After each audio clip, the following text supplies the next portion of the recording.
तो आज इसी पे चर्चा होगी कि नई सरकार का जो एजेंडा रखा है राष्ट्रपति जी ने, उसके मुताबिक अब आर्थिक कार्यक्रम कैसे चलेगा।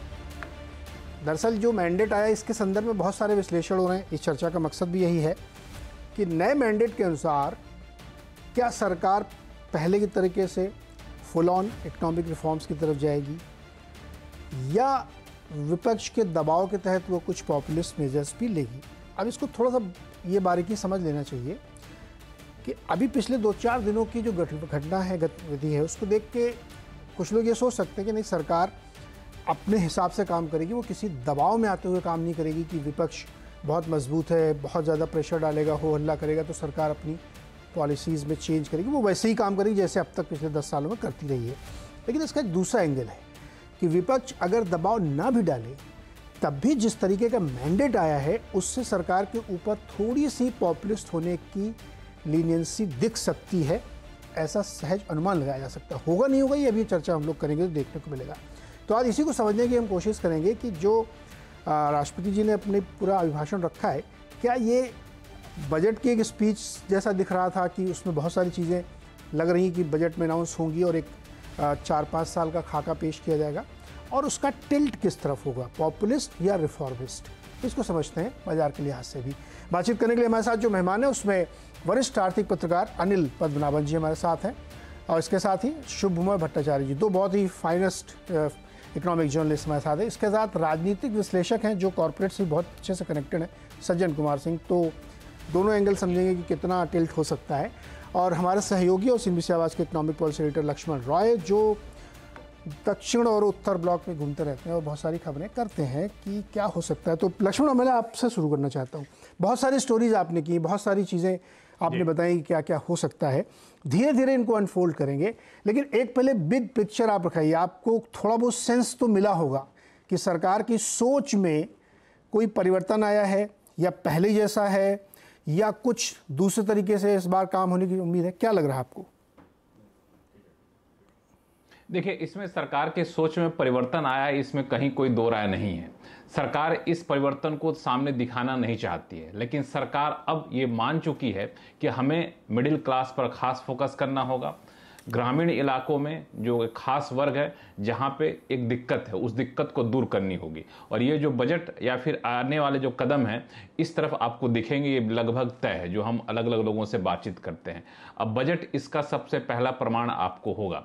जो आपने कहा कि रिफॉर्म, घटक दलों का दबाव, तो मुझे लगता है कि उन रिफॉर्म पे जोर होगा। रिफॉर्म पे आगे बढ़ती रहेगी सरकार, जैसे पीछे करती रही वैसे करती रहेगी, लेकिन वो रिफॉर्म जहाँ पे घटक दल बहुत कंफर्टेबल नहीं है उस रिफॉर्म को थोड़े से ठंडे बस्ते में डाल दिया जाएगा। मिसाल के तौर पर विनिवेश के मोर्चे पर रिफॉर्म, मिसाल के तौर पर लेबर रिफॉर्म, इंश्योरेंस सेक्टर का रिफॉर्म, ये सब पे सरकार थोड़ा सा कम जाएगी। लेकिन ऐसे भी बहुत सारे रिफॉर्म हैं जिस पर घटक दलों कोई आपत्ति नहीं है। डिजिटल इंफ्रास्ट्रक्चर को बेहतर करना, निवेश बेहतर करना, एम्प्लॉयमेंट के लिए स्कीम लाना, तो ये सरकार करती रहेगी। और ये बजट मुझे लगता है कि रिफॉर्म को आगे कंटिन्यूटी दिखाने की कोशिश होगी और साथ में कुछ पॉपुलिस्ट मेजर भी आता हुआ दिखेगा।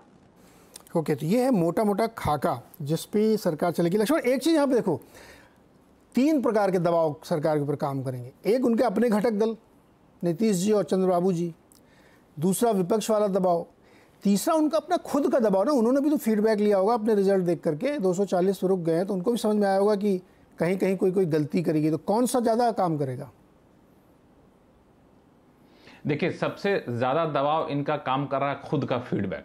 खुद के फीडबैक पे आपको मैं बता दूं कि पहले हम लोग जब सरकार के नुमाइंदे से मिलते थे तो जब कहते थे कि नहीं, आप जो सोच रहे हैं ऐसा नहीं है, ये जो है ना ये एक फैक्टर है जिस पर आप लोग ध्यान नहीं दे रहे हैं, तो उधर से जवाब ये आता था कि नहीं नहीं, सो आप गलत सोच रहे हैं, सो जो मैं सोच रहा हूँ वो सही है। और अब पलट गया है। अब लोग पूछते हैं, अच्छा क्या सोच रहे हैं वो लोग, मुझे बताइए, वहाँ का क्या फीडबैक मुझे बताइए। अब वो फीडबैक लेने के मुद्रा में आ गए हैं, जो वो मुद्रा थोड़ा सा कठोर था इलेक्शन से पहले तक। अब इनको फीडबैक के आधार पर ये 2 चीज़ें साफ समझ गए हैं कि हमें एम्प्लॉयमेंट के फ्रंट पे कुछ करना होगा। ग्रामीण इलाकों किसानों के बीच में और कुछ कदम उठाने, वो जितने उठाए हैं उतने सही नहीं हैं। तो ये लगभग सरकार समझ गई, तो ये दबाव काम करेगा। घटक दलों का दबाव भी काम करेगा, लेकिन घटक दलों के साथ एक मुझे लगता है कि आपसी सूझबूझ बन गई, जैसा कि हमें लोकसभा स्पीकर पद के चुनाव के दौरान भी देखा कि केंद्र में आप बहुत ज़्यादा अपेक्षा मत रखिए।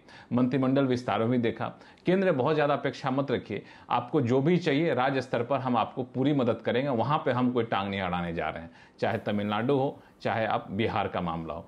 सही, जो विपक्षी पार्टी है उसके दबाव को दरकिनार करते हुए, इग्नोर करते हुए दिखाने की कोशिश सरकार पूरी करेगी।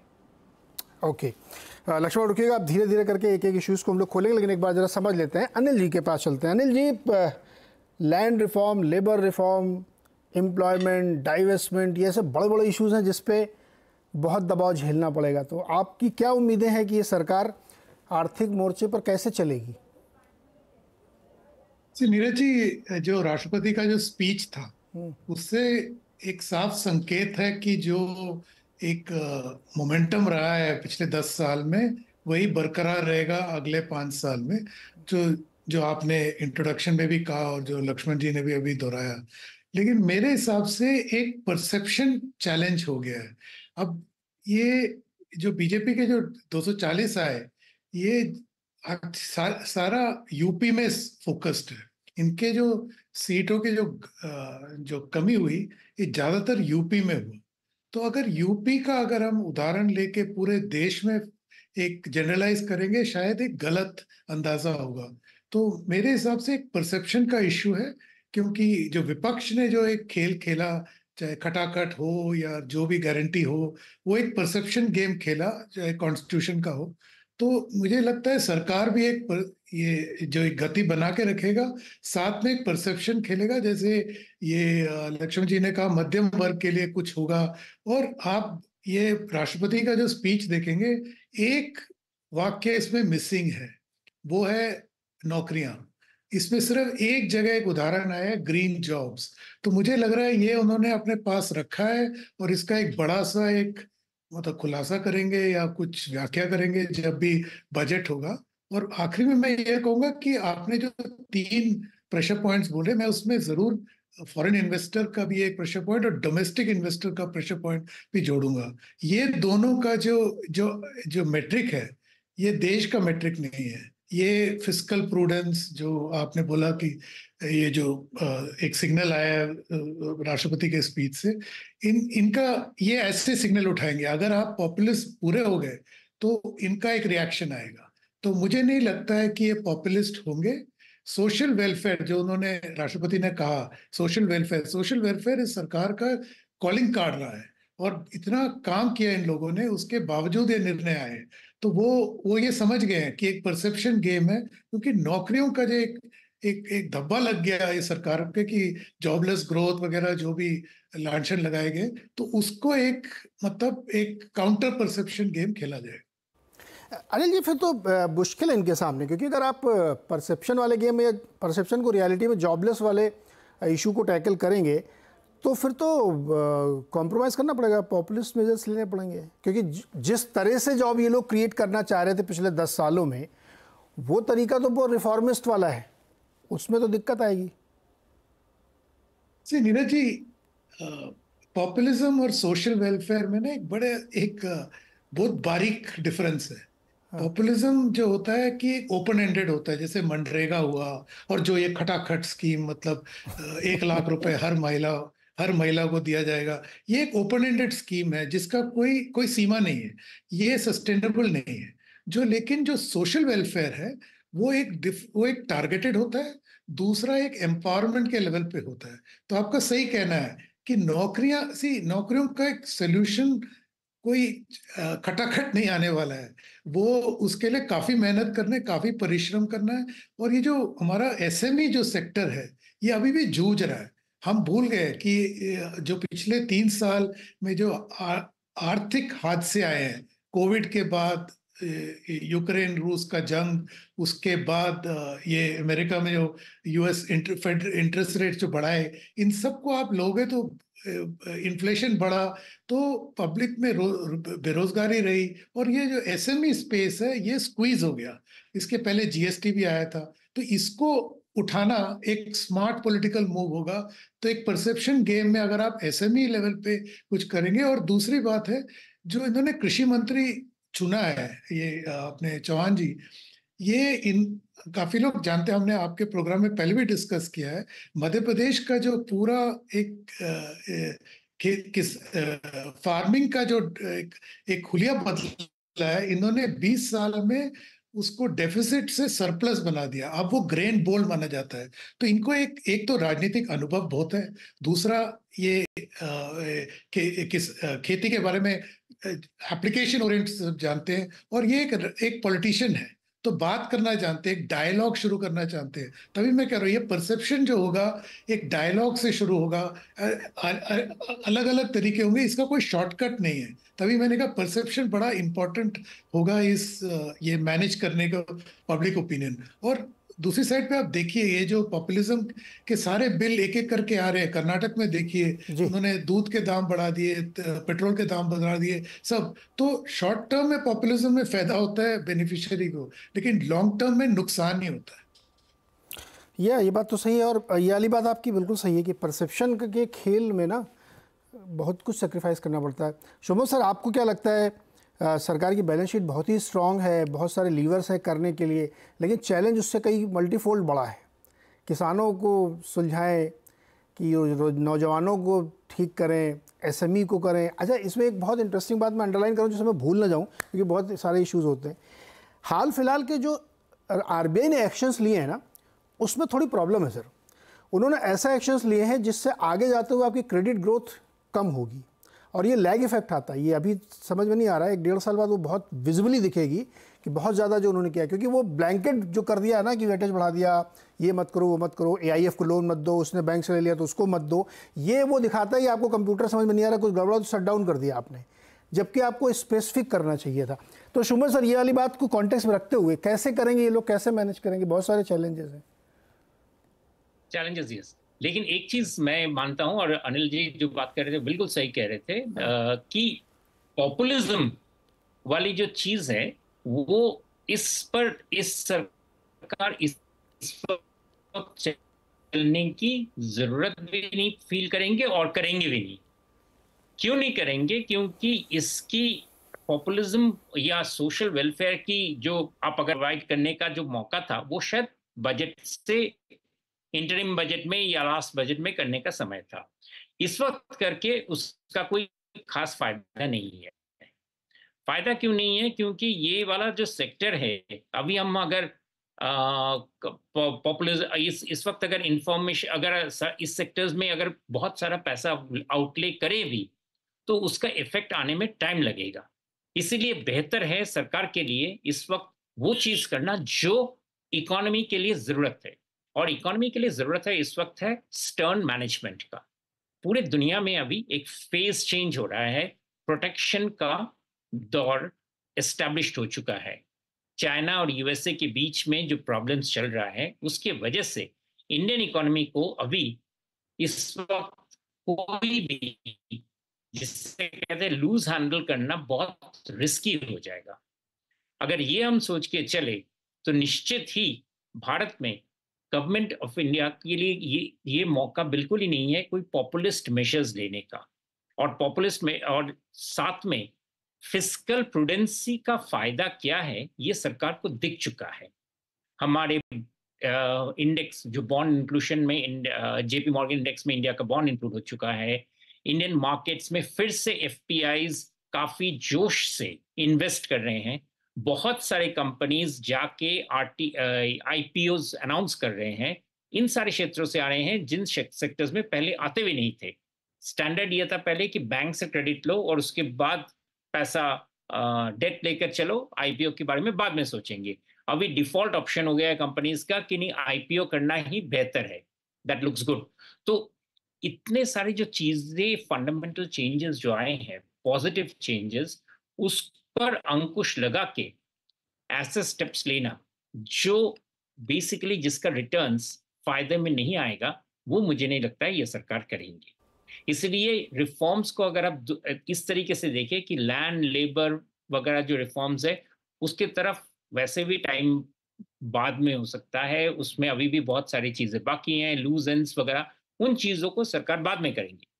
मुझे लगता है जो रिफॉर्म्स है इन टर्म्स ऑफ कि भाई सरकार अपना फिस्कल डिसिप्लिन बनाए रखे, करंट अकाउंट सरप्लस हमारे पास अचानक नहीं आया है, वो जिस तरह से जिस प्रोसेस से आया है उन सब चीजों को हम स्टैंडर्ड रखें तो गवर्नमेंट के पास नए इन्वेस्टमेंट का बहुत बड़ा जरिया बन जाता है। क्योंकि सिर्फ गवर्नमेंट के लिए बार बार पब्लिक इन्वेस्टमेंट बढ़ाते जाना, इसका ये एक ऐसा नहीं है कि आप खुलते ही जाएंगे, आप बढ़ते ही जाएंगे।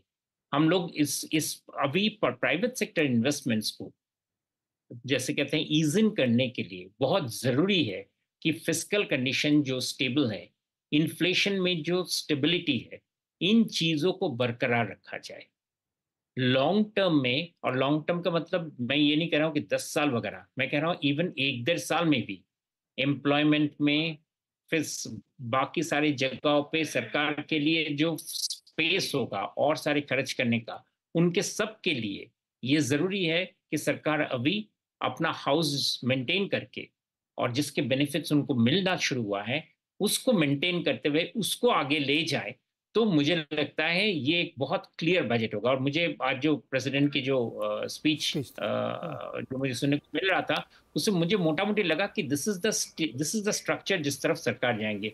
अनिल जी बात कर रहे थे कि सच में कि जॉब्स के बारे में उस तरह से उतना अचानक बहुत कुछ चारों तरफ जॉब्स करते हुए दिखाई नहीं दिए, एंड वो बहुत सही है, दिस इज करेक्ट विजडम, क्योंकि ये कैबिनेट का डिसीजन, कैबिनेट का स्टेटमेंट था। तो मुझे लगता है ये वाला budget will be a budget जो रिफॉर्म्स की जो प्रक्रिया, रिफॉर्म्स का मतलब यही नहीं सिर्फ वही, मैं फिर से कह रहा हूँ कि लैंड लेबर ही रिफॉर्म्स नहीं है, कैपिटल मार्केट को स्टेबल रखना बहुत बड़ा रिफॉर्म्स है जो बहुत मुश्किल से हमें हासिल हुआ है। एग्जैक्टली ये चीज को भारत में कितना बेनिफिट आएगा वो हमारे एसआईपी इन्वेस्टमेंट्स दिखा रहे हैं। तो ये रिफॉर्म्स को हम सुमन सर, ये एक बहुत इंटरेस्टिंग बात आपने कही कि जो 10 साल की मेहनत करके यहाँ तक लाए हैं और एक बहुत ही क्लीन और मजबूत बैलेंस शीट सरकार की है इस समय जो दिख रही है, बट इसी के साथ चुनौतियाँ जुड़ती हैं जिसको हम लोग आज समझने की कोशिश कर रहे हैं। सज्जन कुमार जी, चुनावों के बाद बहुत कुछ सरकार ने अपनी रीथिंकिंग भी करी होगी। बहुत अच्छी बात अभी कही अनिल जी ने कि परसेप्शन की लड़ाई है ना। देखिए, ऐसी कोई जनमुखी स्कीम नहीं जो सरकार ने न की हो, लेकिन परसेप्शन के खेल में हारे और तगड़े हारे, है ना। अब उसका एक और उससे अच्छा उदाहरण देता हूँ मैं। तेलंगाना की सरकार ने जितना फ्री बांटा है उतना तो किसी ने नहीं बांटा, फिर भी हार गई बुरी तरह से। विधानसभा भी हारी और लोकसभा भी हारी। क्वेश्चन यहाँ पे ये है कि आपकी जो स्कीम्स हैं वो परसेप्शन को भी साथ में लेके चलें, है ना। आपने 25,000 वो दवा की दुकानें खोली सस्ती वाली, लेकिन क्या वो यील्ड कर रही हैं आपको? क्या कैसे ये जूझ रहे हैं? आपको क्या फीडबैक मिल रहा है? देखिए, सबसे पहले तो जो परसेप्शन की बात है उसमें 2 पक्ष हैं उसके। एक तो आर्थिक पक्ष है जिस पे हम लोग अभी बात कर रहे थे, और उसके अलावे जो आप आइडेंटिटी और कल्चर का इश्यू जो है, तो जो इंटरनल फीडबैक है, जो हम लोगों की भी इंटरेक्शन है, उसमें ये है कि सरकार के पास जो जबरदस्त फीडबैक आई है वो ये आई है कि इस बार जो सेटबैक मिला है, एक तो उन मुद्दों पे मिला है जो एक खास वर्ग, उनकी पहचान और उससे रिलेटेड जो ऑपोजिशन का प्रोपेगेंडा था जो ज्यादा सफल हुआ और बीजेपी आत्मविश्वास में भरी गई, वो था संविधान बदल देंगे, आरक्षण बदल देंगे। लेकिन इससे कौन वर्ग प्रभावित हो रहा है ये भी देखना होगा। ये यहां पे हमें लगता है सरकार थोड़ी सी ज्यादा फंस रही है ऑपोजिशन के ट्रैक में। संविधान बचाने का मुद्दा आप पूरे हिंदुस्तान में जाएं, हर जगह केवल एक जाति का होता है। वह तो दलितों में एक अंबेडकराइट कास्ट होता है, केवल एक अंबेडकराइट कास्ट। अब यूपी में चले जाए वो जाटव रविदास होंगे, महाराष्ट्र में चले जाए वो महार होंगे, मातंग और बाकी महाराष्ट्र में या पासी हो, खटीक हो, संविधान का नैरेटिव उनके बीच में आपको नहीं दिखेगा, पहली बात। और दूसरा होगा जो एक बहुत ही नेहरूवियन कल्चरल एलिट्स होते हैं, जिन्हें बड़ा अच्छा लगता है ये सब चीजें कि भाई एक सेकुलरिज्म की आत्मा होनी चाहिए और कॉन्स्टिट्यूशन की बात करनी चाहिए। तो इलेक्टोरली संविधान का और आरक्षण खत्म करने की बात को चुनाव के परिणाम से जोड़ना जो है ये गलत होगा और इसमें सरकार अपना एनर्जी वेस्ट करेगी, क्योंकि ये जो है अपोजिशन की पिच है, आप उस पे जाए। तो पहली बात तो यह है कि परसेप्शन वार में सरकार यहां जो है बहुत ज्यादा सरकार को उलझने की आवश्यकता नहीं, लेकिन अभी लग रहा है कि शायद वो भी काउंटर कर रहा है।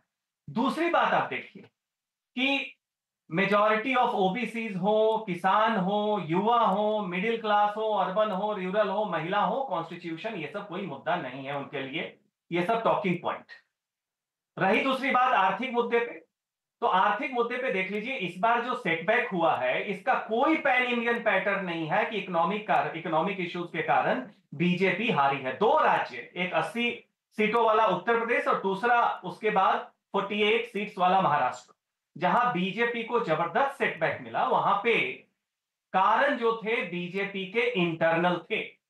उसे कुछ लोग बीजेपी का एरोगेंस कर रहे हैं, स्टेट लीडरशिप और सेंट्रल लीडरशिप के एक दो लोगों के बीच की केमिस्ट्री का खराब होना बता रहे हैं या ओवरहैंडेडनेस बता रहे हैं।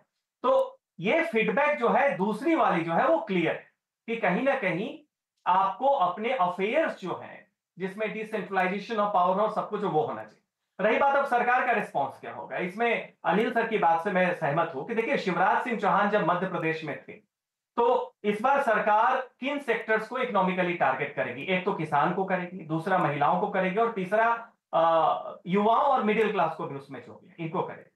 अब शिवराज सिंह चौहान ने, याद होगा लोगों को, जब मध्य प्रदेश में वो थे तो एक भावांतर का स्कीम लाया था। भावांतर मतलब भाव जो प्राइस हो और उसमें जो अंतर हो, जो प्राइस डिफरेंस हो, कि आप जाए और आप जाके मंडी में जो भी आपको प्राइस मिल रहा है आप बेच दे उस पे, और जो डिफरेंस होगा वो गवर्नमेंट किसानों को पे करे।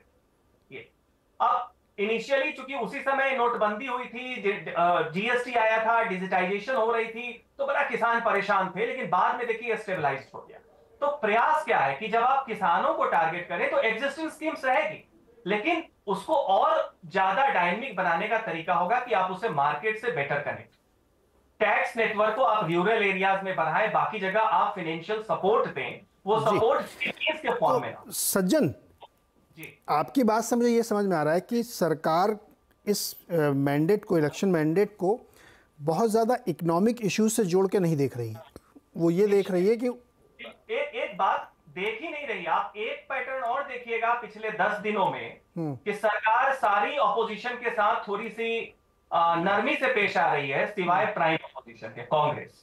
तो एक बात मान के चलिए, ये बिल्कुल मैं आपको बता रहा हूं परसेप्टिव है, कांग्रेस जो भी इशू उठाएगी ये सरकार उसको नहीं मानेगी। ओके, तो कांग्रेस तो सब कुछ उठाएगी अगर ये स्थिति बनेगी तो वो बॉडी लैंग्वेज देख ले। हाँ, नहीं ऑपोजिशन के लिए छोटे छोटे हो, वीजा भी कांग्रेस आप देखिए, मैं एक बात कह रहा हूं खाली, जब कल लोकसभा अध्यक्ष जी को आसन तक पहुंचाने की बात हुई, लक्ष्मण जी आपका तवज्जो चाहूँगा, उस वक्त राहुल गांधी, प्रधानमंत्री जी और किरण रिजिजू जी उनको लेके गए थे। आप तीनों की बॉडी लैंग्वेज देख लीजिए, आपको समझ में आ जाएगा। चैनलों पे इसका विश्लेषण पता नहीं क्यों नहीं किया लोगों ने, लेकिन वो दिख रहा था कि किस तरीके के संबंध आगे पार्लियामेंट के अंदर होने वाले होंगे। चलिए इसको और खोलते हैं। लक्ष्मण, आपने कहा मिडिल क्लास की चिंता इस बार सरकार करेगी, क्यों करेगी चिंता मिडिल क्लास की? मोदी जी ने स्वयं अपने एक इंटरव्यू में कहा है कि मिडिल क्लास को ये गर्व महसूस होना चाहिए कि उसकी वजह से बहुत सारे लोगों को फायदा होता है, तो क्यों चिंता करेंगे हम? देखिए, इसमें दो बातें हैं। पहली बात तो आप गर्व कब तक महसूस करा देंगे? गर्व महसूस करे किसी का पेट तो चलता नहीं है, झंडा उठा के किसी का पेट तो चलता नहीं है। गर्व महसूस कर लेंगे, लेकिन आखिरकार हमें भी आप मजबूत करें कि नहीं करेंगे, हमें भी कुछ फायदा होगा कि नहीं होगा, जो बदलती परिस्थिति है। तो ये फीलिंग है, आप इसको आंकड़ों में समझिए। जो अभी तक आपने चर्चा किया उसमें एक आम सहमति बनी कि परसेप्शन की लड़ाई है। मैं इसमें जरूर ये बात जोड़ूंगा, परसेप्शन की लड़ाई होगी, हो सकती है, मैं सहमत भी हूँ, लेकिन तथ्य भी परसेप्शन को सपोर्ट कर रहे हैं। आप जीडीपी ग्रोथ के आंकड़ों को देख लीजिए, उसी जीडीपी ग्रोथ के आंकड़े में आप कंजम्पशन ग्रोथ के आंकड़े को देख लीजिए। आमतौर पर क्या होता था कि जीडीपी ग्रोथ के आंकड़े और कंजम्पशन ग्रोथ के आंकड़े ऑलमोस्ट बराबर हुआ करते थे। पिछले 3-4 क्वार्टर से जीडीपी ग्रोथ के आंकड़े तो बढ़ रहे हैं, लेकिन कंजम्पशन ग्रोथ घटता जा रहा है। कंजम्पशन ग्रोथ उतना नहीं बढ़ा है, काफ़ी फासला हो गया है, जो इस बात को दर्शाता है कि मिडिल क्लास के हाथ में पैसे कम आ रहे हैं। सेविंग देख लीजिए आप कितना जा रहा है, आरबीआई ने भी इस पर चिंता जताई है। तो ये सरकार को आभास है कि मिडिल क्लास को देना होगा। और अब पिछले 10 साल का आप ले लीजिए तो प्रत्यक्ष तौर पे जिसका शॉर्ट टर्म या तात्कालिक फायदा हो, तो ऐसा कोई बड़ा कदम सरकार ने नहीं उठाया मिडिल क्लास को देने के लिए। हाँ, लॉन्ग टर्म में पीएलआई स्कीम, बाकी स्कीम है जिसका अप्रत्यक्ष तौर पे अच्छे परिणाम निकले हैं। तो मुझे लगता है कि मिडिल क्लास पर इस बार फोकस रहेगा। जो मेरी बातचीत होती है अलग अलग लोगों से जो नीति निर्धारक हैं, उनका भी मानना है कि इस बार मिडिल क्लास एक फोकस में है। और राजनीतिक वजह भी है, क्योंकि आप कह रहे हैं कि लोकसभा चुनाव खत्म हो गया, लेकिन आप भी सहमत होंगे नीरज जी कि लोकसभा चुनाव खत्म हो गया, लेकिन सहयोगी दलों के बीच जो रिश्ते हैं और भाजपा की मजबूती जो है काफ़ी हद तक इस बात पर निर्भर करेगी कि महाराष्ट्र में क्या होता है, हरियाणा में क्या होता है, झारखंड में क्या होता है। वो भी चुनाव आ रहे हैं, तो आप उसको भी इग्नोर नहीं कर सकते हैं, पहले वाली स्थिति रही नहीं। तो ये सब को देखते हुए मिडिल क्लास पर फोकस रहेगा, मेरा पूरा मानना है। और इसी वजह से मैंने अपने चैनल पर कहा भी था कि इनकम टैक्स एक बड़ा जरिया है जिसके जरिए सरकार विचार कर रही है कि तत्काल राहत दिया जाए ताकि मिडिल क्लास को फ़ायदा पहुँचता हुआ दिखे। क्या करेंगे, मतलब थोड़ा बताइए ना, क्या बहुत ज़्यादा छूट दे देंगे क्या? 15-20 लाख तक कोई टैक्स नहीं, जीरो कर देंगे एकदम, ऐसा करेंगे? नहीं, इसमें बता दूं आपको कि जानकर आश्चर्य लगेगा कि जब वित्त मंत्री निर्मला सीतारमण वित्त मंत्री का पदभार ग्रहण कर रही थी ये तीसरे कार्यकाल में, उससे पहले ही इकोनॉमिक एडवाइजर डिपार्टमेंट को कहा गया कि आप इनकम टैक्स में कुछ ऐसे बदलाव पर एक्सप्लोर करिए जिससे कंजम्पशन बढ़े। तो सूत्र जो कह रहे हैं, हालांकि ऑफिशियली नहीं किया गया है, कि इकोनॉमिक एडवाइजरी विंग ने कहा, आर्थिक सलाहकार विभाग ने कहा, आर्थिक सलाहकार ही एक तरह से कह सकते हैं, उनकी राय यह है कि आप ओल्ड और न्यू टैक्स रिजिम दोनों में बदलाव आपको करना पड़ेगा। और वो न्यू टैक्स रिजिम में आए तो 15 लाख वाला जो स्लैब है वहां पे आपको बदलाव करना पड़ेगा, क्योंकि अचानक से 20% से बढ़कर के 30% स्लैब चला जाता है आमदनी 15 लाख ज़्यादा होने पे।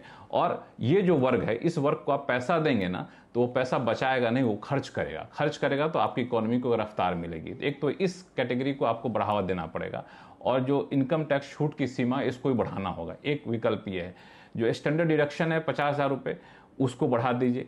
और इसमें एक और महत्वपूर्ण बात कि आर्थिक सलाहकार विभाग ने यह भी कहा कि आप न्यू स्कीम पर फोकस कर लीजिए, ठीक है, लेकिन ओल्ड स्कीम को आप जो चाहते हैं कि हम छोड़ दो, उसको आकर्षक ना बना, तो ध्यान दीजिए जो असली टैक्स पेयर्स हैं, जो आपके लिए मायने रखते हैं, जो वाकई मिडिल क्लास हैं, वो अभी भी ओल्ड स्कीम में है। तो या तो ओल्ड स्कीम को आप और आकर्षक बनाइए, या फिर ओल्ड स्कीम वाले कुछ सुविधाएं आप यहाँ पे जोड़िए। मिसाल के तौर पर होम लोन पे छूट देना, उससे मिडिल क्लास को घर खरीदने में आसानी होती है, रियल एस्टेट सेक्टर को बढ़ावा मिलता है, बाकी एग्जाम्पशन को दिया जाना। तो यहाँ बड़ा दुविधा चल रही है वित्त मंत्रालय में कि ओल्ड स्कीम में कैसे बदलाव किया जाए। ओल्ड स्कीम में तो हमने तय कर रखा था कि हम कुछ नहीं करेंगे, ये सब कुछ को सिंप्लीफाई करके एक डीटीसी टाइप का क्या नहीं कर देते हैं, खत्म करें पुरानी नई स्कीम। एक स्कीम है 15-20 लाख तक 5% 10% टैक्स कर, सिंपल बनाए ना, लाइफ इतनी कॉम्प्लिकेटेड क्यों करें कि सीए के पास दौड़ना पड़े। बिल्कुल, ये आप जो कह रहे हैं ये मुद्दा उठा है, इस पर विचार हो रहा है कि आपने इनकम टैक्स को सरल बनाने चले थे, सरल बनाने के चक्कर में और जटिल कर दिए। Old scheme, new scheme, old scheme में ये होगा, न्यू स्कीम में ये होगा, तो आप क्यों नहीं एक स्कीम रखते हैं, एक स्कीम रखिए, उसी में जो देना दीजिए। तो एक राय ये भी चल रही है, लेकिन चूंकि इनकम टैक्स का मामला होता है, आपको ही पता है, जब बजट छपने जाता है उससे 48 घंटे पहले फैसले लिए जाते हैं, प्रधानमंत्री कार्यालय, वित्त मंत्रालय राजनीतिक नजरिए देख करके, तो इस पर अभी भी राय नहीं बनी है। नहीं, ये बहुत अच्छी खबर है, और मैं चाहता हूँ कि आपके मुंह में जब सरस्वती ये वाली बात सच हो जाए कि मिडिल क्लास को राहत मिले, क्योंकि बहुत बड़ा एक वर्ग है जो वाकई परेशान है। इसमें इस सवाल को थोड़ा रखते हैं अनिल जी और सुमन जी, आपके पास आता हूँ। लक्ष्मण जो बात करें बहुत इंटरेस्टिंग, मैं भी इस बात का समर्थक हूँ कि अगर आप पैसे हाथ में देंगे तो आदमी खर्च करेगा, कंजम्पशन बढ़ाएगा, तो उससे फिर बहुत सारी एक्टिविटीज़, 1 रुपया 15-16 बार घूमता, ऐसी चीज़ें होंगी। और बैंक में भी मान लो जमा कर दिया तो ब्याज दर नीचे आएंगी, डेफिनेटली डिपॉजिट बहुत ज़्यादा हैवी होगा तो आप कंपटीशन बढ़ेगा। लेकिन एविडेंस सर इतना नहीं कहते हैं। अब तक जितने टैक्स रिफॉर्म किए गए, तो ITR तो बहुत लोग फाइल कर रहे हैं, लेकिन नंबर ऑफ पीपल उतना ही है, उसमें बहुत ज़्यादा बढ़ोतरी नहीं हुई कि टैक्स लोग देने लगे हों। ITR रिफॉर्म की संख्या बहुत बढ़ रही है। तो एक तो ये इशू है मिडिल क्लास को। अनिल जी, आपके पास आ रहा हूँ। मिडिल क्लास को टारगेट कर रही सरकार, लक्ष्मण कह रहे हैं, तो अब मुझे आप ये बताइए कि आपके हिसाब से 1 या 2 जो सबसे बड़ी चीज़ें होने वाली हैं, और ये बजट हमें लगता है 5 साल के लिए रोड मैप होगा, कि सरकार कर सकती है, करने वाली है, या आपको लगता है कि करना चाहिए ही? वो एक दो इश्यूज क्या हैं आपके हिसाब से?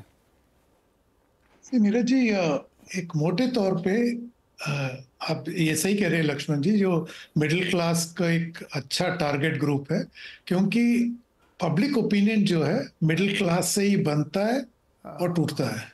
तो इन पे आप गौर नहीं करेंगे तो आपका नुकसान है। पिछले 10 साल से मिडिल क्लास को ज्यादा कोई फायदे हुए नहीं। और जो लक्ष्मण जी ने एक और बात दोहराई और आपने भी उसको आगे बढ़ाया, जो जटिल हो गया है हर चीज, टैक्स में हर विषय जटिल हो गया है। आप जीएसटी देखिए, अब जीएसटी को ये ब्यूरोक्रेसी ने ऐसे घुमा दिया है, जबकि आप मल्टीपल स्लैब्स मत सोचिए, वो जो 3 स्लैब 2 स्लैब जो भी हो, उसमें जो ये छूट देते हैं कि हॉस्टल में हम जीएसटी नहीं चार्ज करेंगे, रोटी में हम चार्ज करेंगे, पराठे पे अलग, तो ये पुराना एक्साइज पॉलिसी वापस बैकडोर से हमारा ब्यूरोक्रेसी ले आया। ये हमारे नेताओं की खामी है कि ये आया। तो इस दोनों अगर आप जोड़ेंगे तो मेरे एक ही टेक अवे होगा, बजट के बाद एक फील गुड फीलिंग होना चाहिए। ये फील गुड अगर आप एक छोटी सी भी राहत दे दे टैक्स लेवल पे, जनरल पब्लिक मीनिंग नॉट ऊपर वाले ब्रैकेट में नहीं, बट जो बेसिक इनकम ब्रैकेट में आप थोड़ी सी भी छूट दे दे, इधर महिलाओं को टारगेट करके या एवरेज लोगों को टारगेट करके, एक फील गुड फीलिंग जरूर आएगा। वो फील गुड जो मिडिल क्लास में अगर पकड़ लिया, एंड हम मिडिल क्लास में ये शहरों, मोटे बड़े बड़े शहरों में देख रहे हैं, दिल्ली मुंबई, बट एक और मिडिल क्लास है जिसकी आवाज इतनी सीएनबीसी आवाज में भी नहीं शायद आती होगी, ये जो टियर 2 टियर 3 टाउन्स जो हम कहते हैं। एंड जो हमारा जो अब पूरा आर्थिक जो प्रोग्रेस आ रहा है हमें, ये अभी टियर 1 से नहीं आ रहा है, टियर 2 टियर 3 से आ रहा है। इसके काफी उदाहरण है, स्टार्टअप्स में देख लीजिए, ये आप हैरान हो जाओगे कितने हमारे यूनिकॉर्न टियर 2 टियर 3 टाउन से आ रहे हैं। अब जो हमारे जो आउटसोर्सिंग सेंटर्स हैं, ये टियर 2 टियर 3 में आ रहे हैं। तो ये भी एक बहुत बड़ा मध्यम वर्ग वहां पे बस रहा है। तो ये इनकी आवाज दिल्ली तक शायद पहुंचती नहीं है, बट इनको आप दोगे तो एक फील गुड जो इम्पैक्ट होगा, ये एक मल्टीप्लायर इम्पैक्ट। हाँ लक्ष्मण, कुछ जोड़ रहे हैं आप इसमें? अनिल जी की बातों में एक लाइन जोड़ दूं कि इन्होंने बहुत सही कहा कि चीज़ें इतनी जटिल हो गई हैं। जीएसटी का जो एग्जांपल दिया उन्होंने, एक छोटा सा उदाहरण दे दूं आपको कि एक शख्स का फ़ोन आया कि देखिए मेरे ऊपर 40,000 का नोटिस आ गया। हमने क्यों नोटिस आ गया? क्योंकि मैंने अपने घर पे जीएसटी नंबर नहीं चिपका रखा था। हमने घर पे क्यों चिपकाना?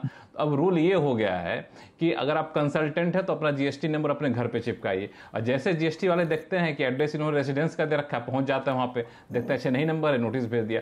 तो धीरे धीरे करके कंप्लायंस के चक्कर में इतने ज़्यादा तकनीकी पेश बना दिया है इन लोगों ने कि जीएसटी वाकई आजकल कई लोगों के लिए काफ़ी मुसीबत बन गई है। और एक लाइन जो टियर 2 टियर 3 सिटी के लिए कहा, इन्होंने सही कहा, सरकार इस पर विचार कर रही है। जो मुझे जानकारी मिली है, टियर 2 टियर 3 सिटीज़ के लिए स्टार्टअप पर खास फोकस किया जाएगा। ये भी देख सकते हैं कि बजट में इस तरफ कुछ खास ऐलान होता हुआ दिखे आपको।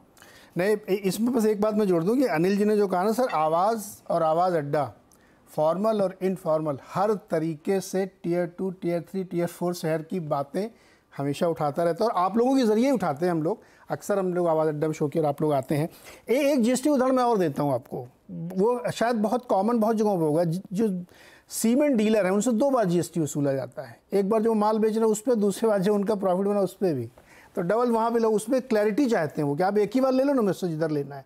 तो ये जीएसटी वाकई एक बहुत बड़ा सरदर्द है। खैर कॉम्प्लिकेशंस हैं। सुमन सर, क्या कोई out of the box idea सरकार के हाथ में हो सकता है जो आपको सेंस हो रहा हो, या आप सुझाव देना चाहते हो कि ये कर लें तो बेटर रहेगा, परसेप्शन की लड़ाई भी जीतेंगे, और जो आप इशू रख रहे हैं कि जो बहुत अच्छी स्थिति बन गई है उसको आगे बढ़ाने में मदद मिलेगी? Out of the box thing सबसे अच्छा होगा अगर सरकार पे कमीशन वगैरह टाइप का चीज को सरकार शुरुआत में नकार दे। तो मैं नेगेटिव चीज से शुरू कर रहा हूं, लेकिन ये सही 90 लाख सरकारी कर्मचारी सुन रहे हैं आपको। बोलिए सर, बोलिए। बिकॉज भारत में बहुत बड़ा खतरा ये बना हुआ है कि गवर्नमेंट जॉब्स और पब्लिक सेक्टर जॉब्स की अट्रैक्शन इतनी बढ़ गई है, सैलरी डिफरेंशियल, इनकम टैक्स के डिफरेंशियल, जिसका जिक्र बहुत अनिल एंड लक्ष्मण कर रहे थे, इस वजह से इन सेक्टर्स की जो छवि है, जिसके लिए इतनी चारों तरफ मारपीट है, वो एक बहुत बड़ा डिससेटिस्फैक्शन का चीज बन गया है।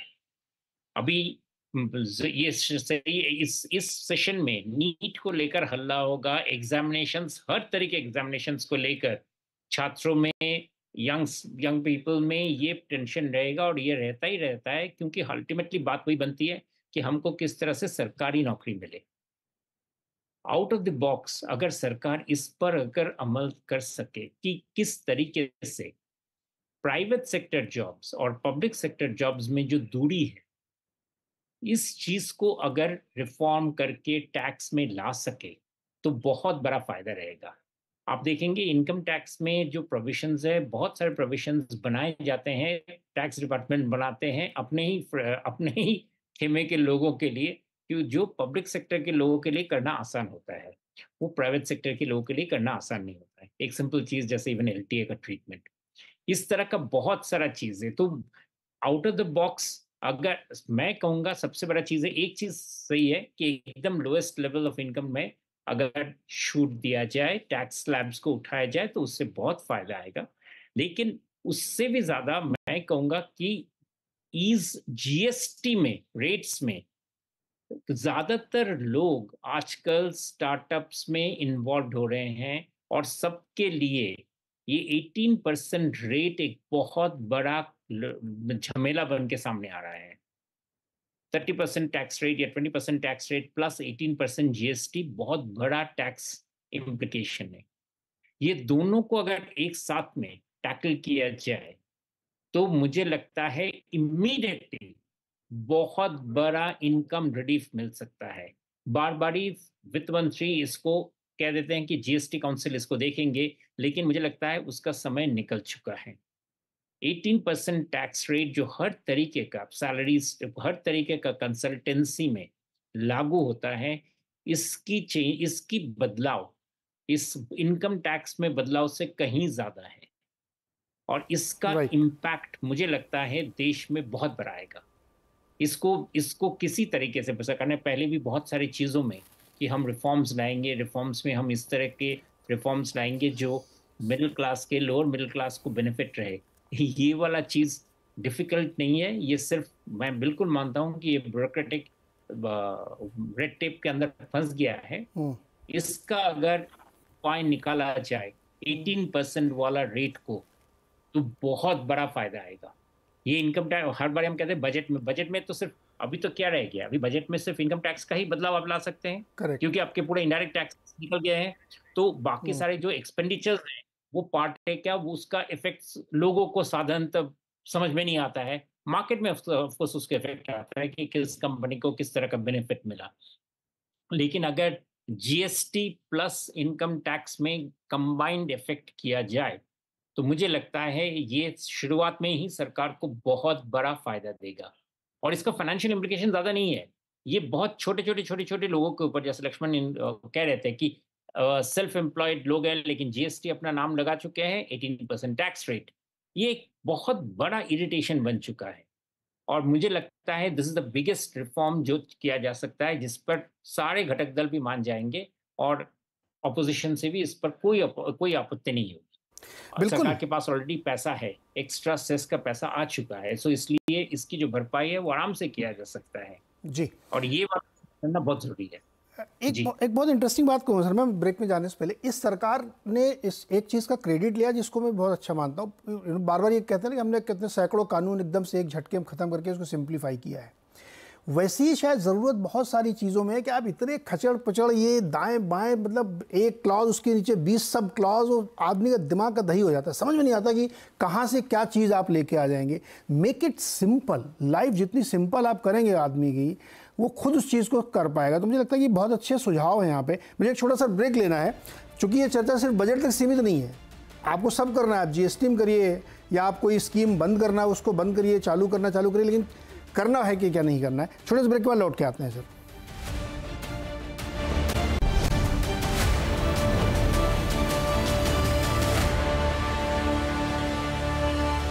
स्वागत एक बार फिर से। और आज हम लोग ये चर्चा कर रहे हैं कि सरकार अब जो मोर्चे पे जाने वाली है उसमें पहला पड़ाव बजट का है, और फिर पूरे साल 4-5 साल यही होगा। आर्थिक फ्रंट पे क्या करेगी जिससे देश को एक कंफर्ट जोन मिले, हर सेगमेंट को मिले, मार्केट को भी और आम आदमी को भी, मतलब सारे वर्गों को कुछ ना कुछ चाहिए। तो ये बजट उसका एक बड़ा रोड मैप का पहला पड़ाव हो सकता है। इसी को हम लोग समझने की कोशिश करें। सज्जन, एक चीज़ बताइए, युवा वर्ग जो है जिसकी उम्र 20-22 साल 24 साल तक है, जो इस सरकार में ही पहली बार जिसने मतदान किया इनके लिए, और अभी नीट वाला झंझट हो गया तो वो और गुस्से में है ना, और भरोसा भी नहीं यार, पता नहीं अगले एग्ज़ाम कैसे होंगे। आर्थिक रूप से भी बहुत सारे फैसले उसको प्रभावित करते हैं जो 20-22, चाहे नौकरी का हो, सरकारी नौकरी का हो, एग्ज़ाम्स का हो।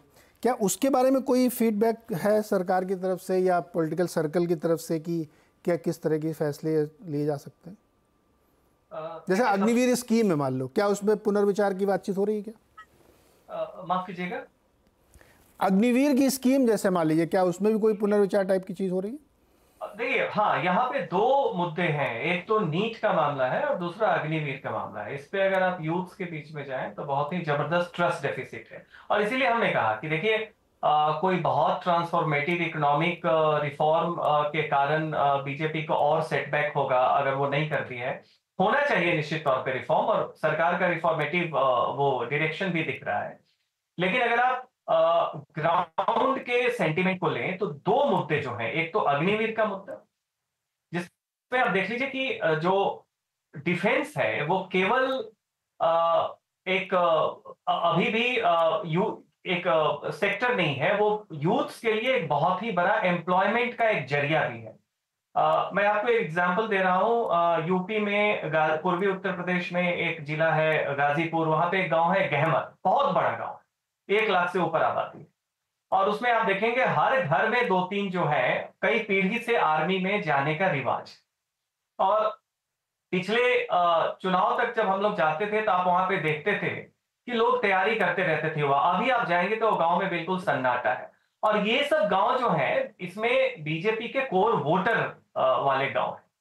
उसी तरीके से आप बहुत जगह जाए तो निश्चित तौर पे अग्निवीर की जो स्कीम है, अगर फीडबैक के हिसाब से देखें तो सरकार को कहीं ना कहीं उसे कंसीडर करना चाहिए। वहां पे कोई ईगो वाली बात नहीं आनी चाहिए कि कांग्रेस ने और विपक्ष ने उठा दिया तो हम उस पर रिस्पॉन्ड नहीं करेंगे। पहली वो बात। नीट का भी मामला है। अब ये बात देखिए, ग्राउंड पे बहुत सारे मिडिल क्लास के लोग हैं और ये सब वैसा एग्जाम है जो लोअर मिडिल क्लास को सीधा मिडिल क्लास बनाता है। एक बार आप इन एग्जाम्स को क्वालिफाई करके उसके बाद जो आपका कैरियर ग्रोथ होता है, तो एक बहुत बड़ा जो एंजाइटी है लोगों में, और वो बड़ा ही सरकार ने इस चीज पे बहुत सावधानी से नहीं किया। जब आप बाकी एग्जाम्स को कैंसिल कर सकते हैं तो ऐसी कौन सी अड़चन है जब उसमें विसंगति आ रही है, बहुत सारे आ रहे हैं। तो इन दो मुद्दे पे निश्चित तौर पे सरकार को ज्यादा सेंसिटिव होना चाहिए, और सरकार के पास काफी ज्यादा फीडबैक है, लेकिन फिर भी सरकार इस पे किस तरीके से इस पे रिस्पॉन्ड करती है वो देखने की बात है। लेकिन जो असल बात हम लोग कह रहे हैं कि पॉपुलिस्ट बजट होगा, तो एक जरूर बात याद रखिए कि पॉपुलिज्म जो है ना, बड़ा एक कैच ऑल बास्केट होता है। उसमें आप जब किसी को थोड़ी बहुत ट्विकिंग कर देते हैं, जैसे अभी सिंप्लीफाई करने की बात हो रही है टैक्स ब्रैकेट्स को या टैक्स रेजिम्स को, तो ये कोई पॉपुलिस्ट बजट नहीं होगा। ये तो बहुत ही रिफॉर्मिस्ट बजट है जिसको आप यूजर फ्रेंडली बनाने की बात करेंगे।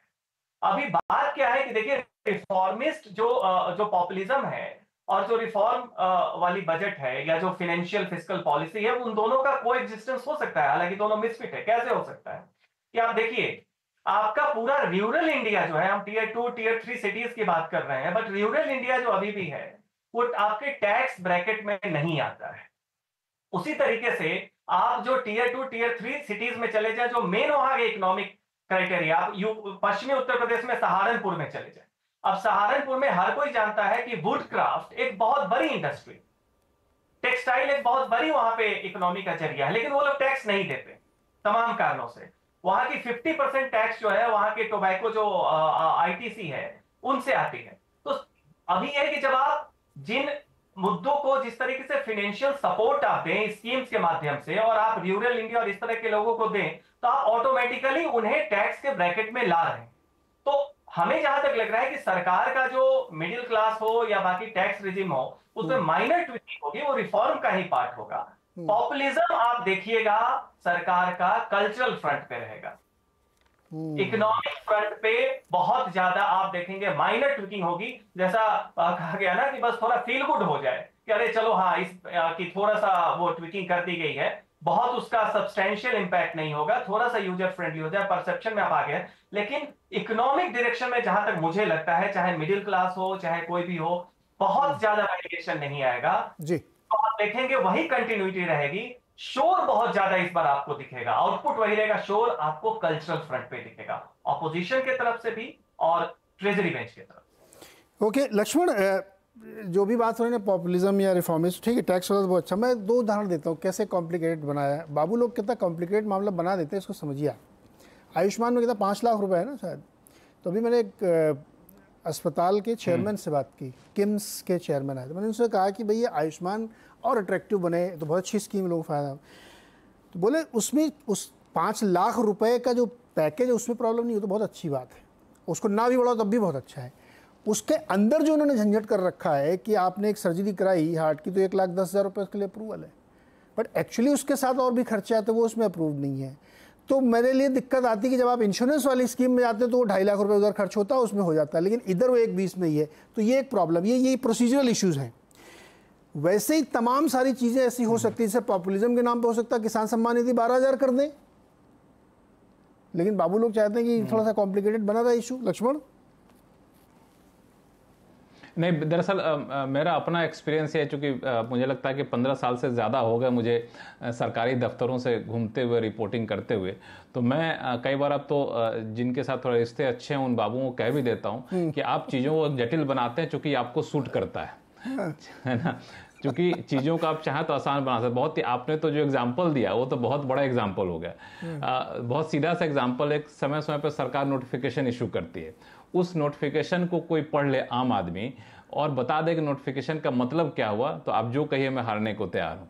समझ ही नहीं आएगा आपको उसके लिए समझना होगा जो नोटिफिकेशन बनाएगी इसका मतलब क्या समझाइए। तो हमने एक सजेशन दिया कि आप नीचे लिख दीजिए कि इस नोटिफिकेशन का मतलब ये हुआ, इसका ये असर होगा। नहीं कि नहीं बाबुओं ने इस चीज़ को लागू किया, चूँकि ये कॉम्प्लिकेटेड रहेगा तो फिर उनकी पूछ बनी रहेगी, जो मेरा अपना मानना है। और दूसरा एक टेंडेंसी बनी रहती है कि जब भी आप कोई पैसा मांगने आते हैं ना, जैसे आयुष्मान भारत हो या प्रधानमंत्री जो किसान सम्मान निधि योजना है, कोई भी, जब भी आप कोई पैसा मांगने आते हैं ना तो उसको शक की नज़र से देखा जाता है, कहाँ कहाँ आप गड़बड़ी कर रहे होंगे, कहाँ कहाँ गड़बड़ी की गुंजाइश आप में है। तो उस शक को दूर करने के लिए, उस गड़बड़ी को नत्थी करने के लिए इस तरह के कंडीशन लगा दिए जाते हैं। नतीजा ये निकलता है कि वो बिल्कुल योजना तो अच्छी दिखती है लेकिन जो लाभार्थी हैं उनको बिल्कुल हालत उनकी खराब हो जाती है। ये कैसे इसका फ़ायदा उठाया जाए, और ये जटिलताएँ अगर दूर कर दी जाएँ, इस पर बहुत सारे सरकार के अंदर कोशिश भी हुई। प्रधानमंत्री कार्यालय से कई बार दिशा निर्देश दिया गया कि आप जो भी कानून बनाइए इतने पन्ने का होना चाहिए, उससे ज़्यादा ना हो, इफ एंड बट्स ना हो, लेकिन तब भी होते होते हो ही जा रहा है। मतलब ये स्थिति है। लक्ष्मण, मुझे याद आ रहा है कि आप कई बार जो ना, इवन इसका ही ले लो, आपकी विंडफॉल टैक्स की नोटिफिकेशन जो आती है उसमें बहुत लिखा रहता है कि सेक्शन 3 के तहत फलाना, उसके सब सेक्शन जी में ऐसा लिखा। पूरा पढ़ने के बाद फिर हम लोग वापस जाते हैं, अच्छा सब सेक्शन जी है क्या, पहले ये तो देख लें। तो 3-4 बार पढ़ने के बाद भी समझ में नहीं आता। उस पूरे नोटिफिकेशन में कहीं आपको उस पूरे नोटिफिकेशन में कहीं पेट्रोल लिखा हुआ नहीं मिलेगा, कहीं डीजल लिखा हुआ नहीं मिलेगा, कहीं एटीएफ देखिए लिखा हुआ नहीं मिलेगा, जबकि उसी में ड्यूटी चेंज होता है, कहीं नहीं लिखा हुआ मिलेगा। एक्चुअली मुझे तो लगता है कि प्रेस रिलीज के साथ डायरेक्ट भी लगा दिया करें कि आप वो भी साथ के साथ पढ़ो। खैर, इंटरेस्टिंग डिस्कशन यहाँ पे चल रहा है। प्रोसेस को ईज करने की बहुत ज़रूरत है और उसी से काम बनेगा, और जीएसटी उसका एक बड़ा पार्ट है जिसके तरफ सुमेश जी आपके पास आता हूँ। जीएसटी जैसे एक हेल्थ इंश्योरेंस में क्यों इतना लंबा जीएसटी लगा रखा है भाई, आप कम करो ना, वो तो लाइफ की बहुत ज़रूरी चीज़ है, उसको आप इतना इजी बना रखा। लेकिन सवाल में समय कम है सर, एक एक रिव्यू आप लोगों को चाहिए। कोई ऐसा बड़ा बिग रिफॉर्म आपको लगता है जो अटक सकता है? उदाहरण के लिए मैं बता देता हूँ, वो ज़रूरी नहीं कि आप उससे सहमत हों या आप उसी को समझाएं। जैसे पावर सेक्टर में जो बड़ा रिफॉर्म वो 3 हिस्सों में हुआ है। एक तो पावर कंपनी का वसूली हो जाए, तो डिस्कॉम को ठीक कर दिया गया, 2 बार बदल के उन्होंने किया। तीसरा उन्होंने किया कि जो पीएलएफ होता है वो एकदम जाके बढ़िया हो जाए और लोड फैक्टर में कोई डिके ना आए। तीसरा जो था कि प्रीपेड स्मार्ट मीटर लगाया जाए, उसका बड़ा भयानक खामियाजा हिमाचल प्रदेश में उन्होंने भुगत लिया है, जो कि पॉलिटिकल इशू बन गया था। ऐसे आपको लगता है कोई और इशू हो सकता है जो अब ठंडे बस्ते में चला जाएगा? शुभ जी, आप पहले सर अनम्यूट करिएगा। मुझे नहीं लगता है कि एग्रीकल्चरल रिफॉर्म, मतलब अनिल की बात से मैं सहमत हूँ कि मिस्टर शिवराज सिंह चौहान जी बहुत ही तजुर्बा है, लेकिन मूलभूत एग्रीकल्चरल रिफॉर्म्स का शायद अभी वक्त निकल गया है। जो मार्केटिंग रिफॉर्म्स होगा वो राज्य के स्तर पे होगा। सेंटर अपना कहने की कोशिश करेंगे कि भाई हम करेंगे, लेकिन एग्रीकल्चरल रिफॉर्म्स इस सदन में कांग्रेस जिस तरह का रवैया होगा कि एकदम सरकार के पास है, हम बस कुछ और की जरूरत है, इसमें एग्रीकल्चरल रिफॉर्म्स की तो बात ही करना असंभव है। अगर ये करने, ये मतलब ये है जैसे sort of throwing ghee into the fire वाला चीज हो जाएगा कि और बुरा हो जाएगा। एग्रीकल्चरल रिफॉर्म्स मुझे नहीं लगता है सरकार कर पाएंगे, और करने की मुझे नहीं लगता है इस पर कोई कोशिश भी करनी चाहिए, क्योंकि इसके वजह से बहुत सारे दूसरे जो काम हैं उन पर प्रॉब्लम आ जाएगा। जैसे लेबर रिफॉर्म्स में कुछ हद तक काम शुरू हुआ है, किसी को जिस खासकर जिन राज्यों में जरूरत है उन राज्यों ने अपना कदम उठाना शुरू कर दिए हैं। ये मैं मानता हूँ बहुत अच्छी बात है। तो उन चीजों पे अंकुश लग जाएगा अगर हम एग्रीकल्चरल रिफॉर्म्स की बात करें। हम चाहे जितना भी मान के चले कि एग्रीकल्चर में हमारे इतने प्रतिशत लोग काम करते हैं, उनके लिए जरूरत है, ये रिफॉर्म बाय स्टेल्थ, और ये रिफॉर्म बाय स्टेल्थ राज्य के लेवल पे ही होना चाहिए। इसलिए मुझे नहीं लगता है कि अगर सरकार इस पर कुछ खास अदर देन जो एमएसपी में बदलाव ला रहे हैं, मतलब एमएसपी में प्राइसेस बढ़ाते जाने वगैरह, इससे ज्यादा कुछ होगा। और मैं समझता हूं कि ये काफी है इस वक्त में, इस पर ज्यादा कोई बदलाव करना जरूरी नहीं है। पावर सेक्टर में और बहुत बड़ा चेंज आ रहा है, और मुझे लगता है कि पावर सेक्टर के रिफॉर्म्स अभी जो आ रहे हैं उसका बदलाव का बहुत ज्यादा दिखने को मिलेगा। और ये हमारे लिए पावर, क्योंकि पावर प्राइसेस अगर हमारे आ जाए दूसरे देशों के साथ, एशियन देशों के साथ, हमारा पावर रिफॉर्म, पावर प्राइसेस का ही बहुत ज्यादा फर्क रहता है। It's like a interest cost, वो इंटरेस्ट कॉस्ट कम हो जाता है, और वो हो रहा है। जी सर।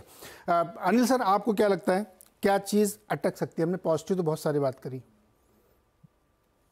नीरज जी, जो मैं जब देखता हूँ इस सरकार में 10 साल से हम सब देख रहे हैं, तो इसमें एक बहुत बड़ी खामी है, कम्युनिकेशन।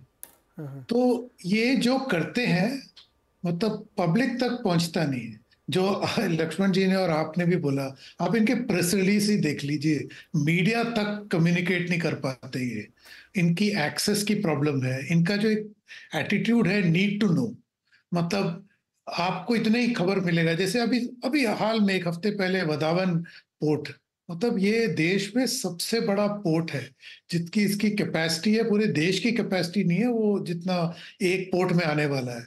तो ये मतलब मैं जब अखबार पढ़ रहा था मुझे तो ये परसेप्शन मिला ही नहीं। तो ये मुझे उम्मीद है इस सरकार से कि आप अगर फीडबैक ले रहे हैं, जैसे सज्जन जी वगैरह कह रहे हैं फीडबैक ले रहे हैं, तो आप अपने ना कम्युनिकेशन का एक मतलब रीसेट करिए इसको। आप कम्युनिकेशन, मैं हैरान हूं बिकॉज आप राजनीति में हो एंड ये इतनी सफल राजनीति में है, ये प्रिंसिपल पोल है इंडियन पॉलिटिक्स में आज भारतीय जनता पार्टी, लेकिन ये कम्युनिकेट नहीं कर पा रहा है। ये मैं समझ नहीं पा रहा, जो भी अच्छे अच्छे काम है वो पहुंच नहीं रहे। और आखिरी में मैं ये कहूंगा कि ये सब हम मिलाएं बात, जो जटिल वगैरह जो भी कह रहे हैं हम, ये ईज ऑफ लिविंग। अब ना 10 साल जो है पब्लिक ने काफी जूझा है, पॉलिसी चेंज, मतलब आप जीएसटी देखो, नोटबंदी देखो, काफी काफी मोटे मोटे स्ट्रक्चरल रिफॉर्म हुए हैं। अब एक टाइम है जैसे कंसोलिडेशन, मतलब उसके अब थोड़ा एक बेनिफिट्स उनको मिलना चाहिए, एहसास होना चाहिए। कुछ वर्गों में है पर ज्यादा वर्गों में नहीं है। तो मुझे उम्मीद है कि इस बजट में ये करे, नहीं करेंगे तो नुकसान होगा। तो आप कह रहे हैं जो छूट जाएगा, मेरे को लगता है कम्युनिकेशन और ये जो फील गुड है, यही दो चीज मुद्दे ये छूट जाएंगे इन बजट में अगर ये असली सही फीडबैक नहीं लगे तो। सर, बहुत इंटरेस्टिंग बात आपने कही है कि ईज होना चाहिए। मुझे किसी बहुत बड़े एक बैंकर ने बताया कि 0.1% आदमी ज़्यादा इंटरेस्ट दे देगा अगर उसको तुरंत लोन मिल जाए। तो आप 3 दिन मुझे टहलाएंगे, 20 फाइलें मंगाएंगे, 6 ITR मंगाएंगे और उसके बाद कहेंगे चलो 0.1% आपको कम दे दें, हमको नहीं चाहिए। समय की कीमत है ना, मुझे अभी चाहिए। अगर आप मुझे प्रोसेस में ही फंसा के रखेंगे तो ईज करना भी सरकार के लिए बहुत जरूरी है। बहरहाल अभी बहुत सारे इश्यूज हैं सर, इस पे तो हम लोग को बजट तक जाते जाते कई सारे शोज करने पड़ेंगे, एक एक टॉपिक पे एक एक शो हम लोग करेंगे। आज के लिए इतना ही, बहुत बहुत शुक्रिया। उम्मीद करते हैं कि इसमें बहुत सारे वैल्यूएबल पॉइंट जो लक्ष्मण वगैरह ने रेस किए, आप लोगों ने रेस की, वो सरकार सुनेगी और उस पर कुछ करेगी, क्योंकि आवाज़ अड्डा में हम लोग बहुत ही फैक्चुअली बात करते हैं, इसमें हवा में कोई बात नहीं। बहुत बहुत शुक्रिया हमारे साथ जुड़ने के लिए।